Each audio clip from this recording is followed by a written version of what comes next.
Welcome back everyone. Welcome to civil services study. 63 test complete हो गए थे UP PCS के लिए। यह है टेस्ट नंबर 64। तो चलिए स्टार्ट करते हैं। आज जब ये टेस्ट रिकॉर्ड किया जा रहा है, डेट हो गई है 29 दिसंबर 2020 और इस टेस्ट में हम प्रैक्टिस करेंगे जनरल साइंस के प्रश्नों पर। तो क्वेश्चन नंबर 1 पर आ जाइए। और ये सारे के सारे प्रश्न यूपी पीसीएस में पहले पूछे हुए हैं, डायरेक्टली या फिर स्टेटमेंट ऊपर नीचे करके। ठीक है। तो क्वेश्चन नंबर 1 है, जब किसी बोतल में पानी भरा जाता है तो उसे जमने दिया जाता है और उसे जमने दिया जाता है तो बोतल टूट जाती है। क्यों टूट जाती है? वो क्यों टूट जाती है?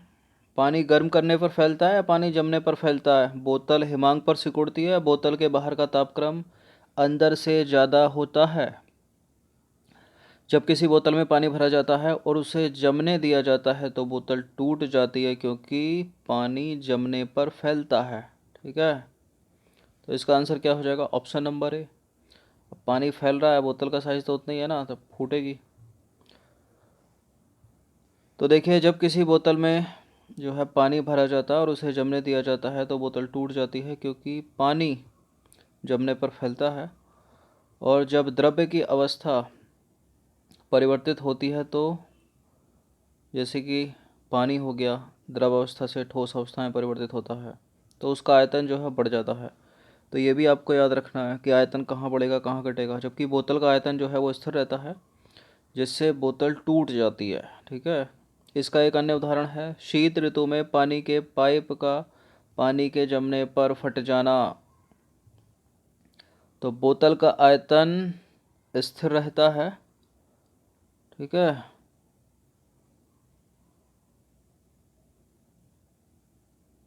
और जो है जल का आयतन बढ़ जाता है, इसलिए बोतल टूट जाती है।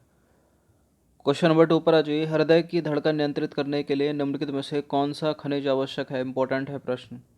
ये घुमा फिरा के पूछ ले जाते हैं कि हृदय की धड़कन को कौन नियंत्रित करता है और रक्तचाप को कौन नियंत्रित करता है। तो हृदय की धड़कन को नियंत्रित करने वाले खनिज का नाम है पोटेशियम। कौन सा है? पोटेशियम। इसलिए पोटेशियम की कमी नहीं होने देनी है शरीर में। तो हृदय की धड़कन को नियंत्रित करने के लिए पोटेशियम आवश्यक है। ठीक है। इसके स्रोत हैं, ये कैसे मिलेगा? मांस से, मछली से, अनाज से, फल से, सब्जियों से। सोडियम जो है वो रक्त दाब नियंत्रित करने में सहायक होता है तथा जल का संतुलन रखता है, जल का संतुलन बनाए रखता है शरीर में। साबुन के बुलबुले के अंदर का दाब वायुमंडलीय दाब से अधिक होता है, वायुमंडलीय दाब से कम होता है, वायुमंडलीय दाब के बराबर होता है, वायुमंडलीय दाब के आधा होता है। साबुन के बुलबुले के अंदर का जो दाब होता है, जो एटमॉस्फेरिक प्रेशर है, वायुमंडलीय दाब है, उससे अधिक होता है, अधिक।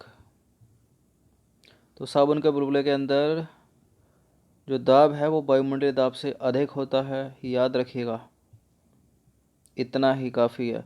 खतरे के संकेतकों के लिए लाल प्रकाश का प्रयोग किया जाता है, क्योंकि जो लाल प्रकाश होता है ना, उसकी वेवलेंथ होती है सर्वाधिक।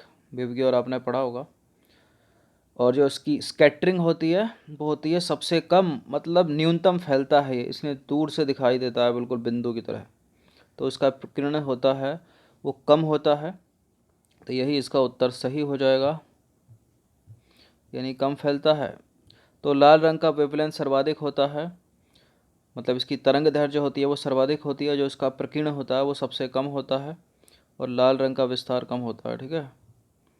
मृगमरीचिका का उदाहरण, ये काफ़ी पुराना सा प्रश्न है, इम्पोर्टेंट भी है, हर कम्पिटेटिव एग्जाम में पूछा गया होगा। इसका उत्तर है टोटल इंटरनल रिफ्लेक्शन, मतलब पूर्ण आंतरिक परावर्तन। प्रकाश के पूर्ण आंतरिक परावर्तन से बनती है मृगमरीचिका। यह दृष्टि भ्रम है, इल्यूजन। तो देखिए, रेगिस्तान में वायु गर्म होकर ऊपर उठती है, जिससे नीचे जो है वायु विरल एवं ऊपर सघन माध्यम का निर्माण करती है। चलने वाली किरणें जब सघन माध्यम से विरल वायु में प्रवेश करती हैं तो उनका पूर्ण आंतरिक परावर्तन हो जाता है, और किरणें प्रतिबिंबें चोटी से आती हुई प्रतीत होती हैं, इसलिए थल के स्थान पर जल का भ्रम होता है। इसे ही मृग मरीचिका कहते हैं। तो भ्रम है यानी दृष्टि भ्रम है, ऐसा होता नहीं है लेकिन दिखाई देता है। सागर का नीला दिखाई देना दृष्टि भ्रम है, होता नहीं है लेकिन दिखाई देता है। समुद्र का नीला दिखाई देना होता नहीं है लेकिन दिखाई देता है, दृष्टि भ्रम है। तारों का टिमटिमाना, आकाश का नीला दिखाई देना, ये सारे के सारे इल्यूजन है, दृष्टि भ्रम है, किसी न किसी कारण होते हैं। किस कारण होते हैं ये भी पूछा जाता है बहुत, ठीक है, याद रखना। कोई परावर्तन है, कोई आंतरिक परावर्तन है, कोई पूर्ण आंतरिक परावर्तन है। क्वेश्चन नंबर 6 पर आ जाइए। दृष्टि पटल या रेटिना, बहुत बार पढ़ाया है। दृष्टि पटल रेटिना पर जो चित्र बनता है, बताइए आपकी रेटिना, आंख में जो रेटिना है उस पर जो चित्र बनेगा वो कैसा बनेगा। एक तो वस्तु जो है वही दिखाई देगी, ठीक है, उससे छोटी दिखाई देगी। अब रियल तो होगा नहीं, मतलब बड़ा तो दिखाई नहीं देगा। और क्या देखा, उल्टा दिखाई देता है रेटिना पर, ठीक है। तो आँख की रेटिना पर जो प्रतिबिंब बनता है वो वस्तु से छोटा होता है। अब यहाँ वस्तु के बराबर लिखा है तो गलत है, वो वस्तु के बराबर लिखा है, गलत है। तो वस्तु से छोटा होता है और उल्टा होता है, ठीक है। वस्तु से छोटा होता है, उल्टा होता है। तो इसका आंसर क्या हो जाएगा, ऑप्शन नंबर सी। तो किसी वस्तु से चलने वाली जो प्रकाश है, प्रकाश किरणें हैं, वो कॉर्निया तथा नेत्रोंद से गुजरने के बाद लेंस पर आपतित होती हैं तथा इसे परावर्तित अपवर्तित होकर द्रव से होती हुई रेटिना पर, कहाँ पर, रेटिना पर पड़ती हैं। और रेटिना पर वस्तु का एक तो उल्टा प्रतिबिंब बनेगा, वास्तविक बनेगा, मतलब आप हो तो आप ही दिखाई दोगे, और छोटा प्रतिबिंब जो है आपका बनेगा। प्रतिबिंब बनने का संदेश जो है दृश्य तंत्रिकाओं द्वारा मस्तिष्क तक पहुंचता है और वस्तु हमें दिखाई देने लगती है।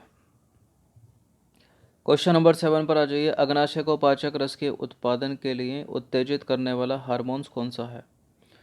अग्नाशय को पाचक रस के उत्पादन के लिए उत्तेजित करने वाला हार्मोन्स है सिक्रेटिन। कौन सा है, सिक्रेटिन, सी। तो अग्नाशय को पाचक रस के उत्पादन के लिए उत्तेजित करने वाला हार्मोन्स क्या है, सिक्रेटिन है, जिसके फलस्वरूप अग्नाशय से 5 अग्नाशी रस एमाइलेज, ट्रिप्सिन, लाइपेज, माल्टेज और रेनिन का स्रावण होता है। इसमें एमाइलेज और माल्टेज जो हैं, एमाइलेज और माल्टेज कार्बोहाइड्रेट का पाचन करते हैं, ट्रिप्सिन जो है वो प्रोटीन का पाचन करता है, और लाइपेज जो है वो वसा को पचाता है। ये मोस्ट इम्पोर्टेंट है, अलग अलग 3 प्रश्न बन सकते हैं, इसे याद रखिए कि वसा को पचाने वाले एंजाइम का नाम क्या है, लाइपेज। कार्बोहाइड्रेट को कौन, एमाइलेज, और माल्टेज। प्रोटीन पाचक एंजाइम है ट्रिप्सिन। सूर्य की ऊर्जा उत्पन्न होती है, ये तो कई बार आ गया है प्रश्न सामने, नाविगेशन लेंस से। तो सूर्य की ऊर्जा नाविगेशन लेंस द्वारा उत्पन्न होती है। क्वेश्चन नंबर 9 पर आ जाइए। निम्नलिखित में से कौन सा रक्त के हीमोग्लोबिन के साथ अनुक्रमणीय संश्लिष्ट बनाता है। इनमें से कौन, जो कार्बोक्सी हीमोग्लोबिन का नाम सुना है आपने, ये जो कार्बन मोनोऑक्साइड आपके ब्लड के साथ घुलेगी और एक खतरनाक पदार्थ का निर्माण करेगी, उसका नाम है कार्बोक्सी हीमोग्लोबिन, सी है इसका आंसर। तो कार्बन मोनोऑक्साइड जो है हीमोग्लोबिन के साथ संश्लिष्ट अनुक्रमणीय बनाता है, और शरीर में इसकी मात्रा एक सीमा से अधिक होने के कारण शरीर पर इसका घातक प्रभाव पड़ता है, क्योंकि जहरीला पदार्थ है ये कार्बोक्सी हीमोग्लोबिन। क्वेश्चन नंबर 10 पर आ जाइए। रेफ्रिजरेटर में थर्मोस्टेट का कार्य क्या है। ना कम करना, ना बढ़ाना, ना घटाना, ताप को एक समान बनाए रखना। तो रेफ्रिजरेटर में थर्मोस्टेट जो है तापमान को एक समान बनाए रखने में जो है काम करता है। जो थर्मोस्टेट बोतल होती हैं थर्मोफ्लास्क वाली 1800 तक की जो मिलती हैं, सेलो हो गया, मिल्टन हो गया, इसमें क्या है, गर्म डालोगे तो गर्म रहेगा 15-20 घंटे तक, और ठंडा डालोगे तो ठंडा। तो जैसा आपने दिया उसी को बनाए रखने का ये है काम करती है। क्वेश्चन नंबर 11 पर आ जाइए। मरुस्थलीय पौधों की जड़ें लंबी होती हैं क्योंकि, बताइए क्यों लंबी होती हैं वो, क्योंकि जड़ें पानी की तलाश में लंबी हो जाती हैं। स्टेटमेंट ऊट पटांग सा लगेगा पढ़ने में, लेकिन यही करेक्ट है। तो मरुस्थलीय पौधों की जड़ें जो हैं वो पानी की तलाश में नीचे तक फैलती जाती हैं और लंबी हो जाती हैं। क्वेश्चन नंबर 12 पर आ जाइए। एंजाइम मूलतः क्या हैं? ये ट्रिप्सिन हो गया, एमाइलेज हो गया, लाइपेज हो गया, पेप्सिन हो गया। क्या है ये एमाइल, ये सब ये प्रोटीन है, प्रोटीन। तो एंजाइम मूलतः प्रोटीन होते हैं। इसका निर्माण मुख्यतः नाइट्रोजनी पदार्थों तथा अमीनो अम्ल के मिलने से होता है। अगर बायोलॉजी पढ़ी होगी बचपन में तो पता होगा।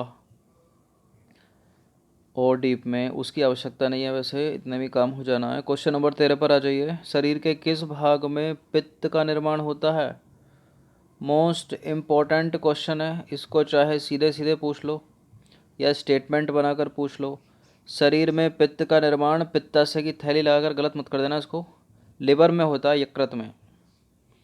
तो यकृत द्वारा स्रावित जो है पित्त रस पित्ताशय में संचित होता है। यह पीले हरे रंग का क्षारीय द्रव होता है। इसका पीएच मान कितना होता है? 7.7।